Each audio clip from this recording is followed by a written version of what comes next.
Highest priority of the government of India to provide energy security for the people of India, and we will do what we need to do with regard to that. नमस्कार, वंदे भारत भारत तक देख रहे हैं आप, आपके साथ मैं हूं सांची त्यागी। रूस को लेकर इस समय पश्चिमी देशों में जबरदस्त उबाल मचा है। ये गुस्सा इतना है कि किसी भी हद तक जाकर बस रूस को प्रभावित करने की जिद झलक रही है। इतना कि चाहे रूस के सहयोगियों पर भी आफत तोड़नी हो तो ये तैयार है। हमने ये कई बार देखा। अमेरिका में भारत और चीन के खिलाफ 500% टैरिफ लगाने की योजना बिल के जरिए से बन रही है। यूरोपीय संघ में इस बात को लेकर पुरजोर चर्चा है। भारत की एक कंपनी पर ईयू ने तो बैन भी लगा दिया, और इसके साथ साथ हमने ये देखा कैसे नेटो के अध्यक्ष खुद 100% टैरिफ लगाने की धमकी भारत को दे रहे हैं। ऐसी कई और धमकियां लगातार भारत को मिल रही है, लेकिन इन तमाम धमकियों के बावजूद भारत अपने स्टैंड पर बहुत स्पष्टता के साथ अड़ा हुआ है। भारत की जरूरत है एनर्जी की आपूर्ति, और जरूरत के हिसाब से भारत इसे जरूर पूरा करेगा। भारत के विदेश सचिव ने इस बात को फिर दोहरा दिया।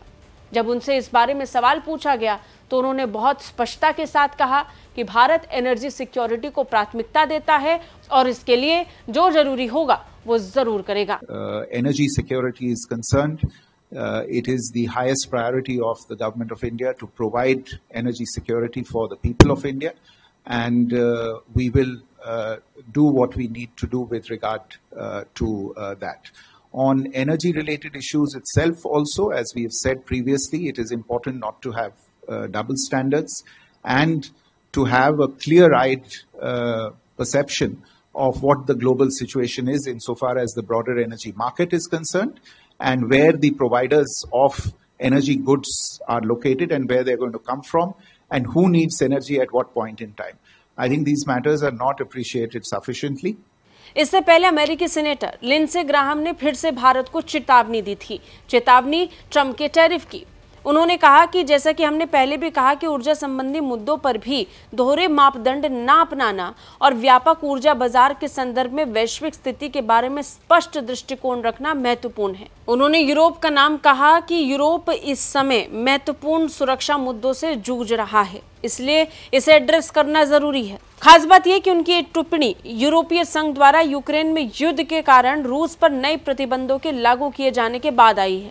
यूरोपीय संघ के हाल ही में उठाए गए कुछ कदमों में रूसी कच्चे तेल से बने ईंधन पर प्रतिबंध लगाना, तेल की कीमतों की सीमा कम करना शामिल है। हाल ही में यूरोपीय संघ की तरफ से रूस पर कुछ अतिरिक्त प्रतिबंध लगाए गए थे। इन प्रतिबंधों में भारत की एक तेल कंपनी पर भी बैन लगाया गया। इस बैन के बाद भारत और रूस के संबंधों पर असर पड़ेगा, इस गलतफहमी में पूरी दुनिया उलझी हुई थी, लेकिन ऐसा कुछ नहीं हुआ। भारत रूस के बीच संबंध और मजबूत हुए, और तो और इसे लेकर खुद यूरोपीय संघ को सफाई देनी पड़ी।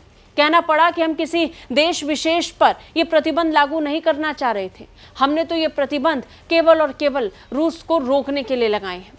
यूरोपीय संघ के हाल ही के प्रतिबंध से भारत, तुर्की और संयुक्त अरब अमीरात जैसे देशों पर असर पड़ने की आशंका है, जो रूसी कच्चे तेल को जमकर खरीदती हैं और इसके बाद डीजल, पेट्रोल और जेट ईंधन जैसे ईंधन निर्यात करती हैं। गौर करने वाली बात यह है कि जिस तेल को लेकर ये प्रेशर भारत पर क्रिएट किया जा रहा है, वही तेल ये यूरोप भी खरीदता है। ये बात भारत पहले भी कह चुका है। विदेश मंत्री डॉक्टर जयशंकर ने मन से कई बार इस बात को दोहराया है।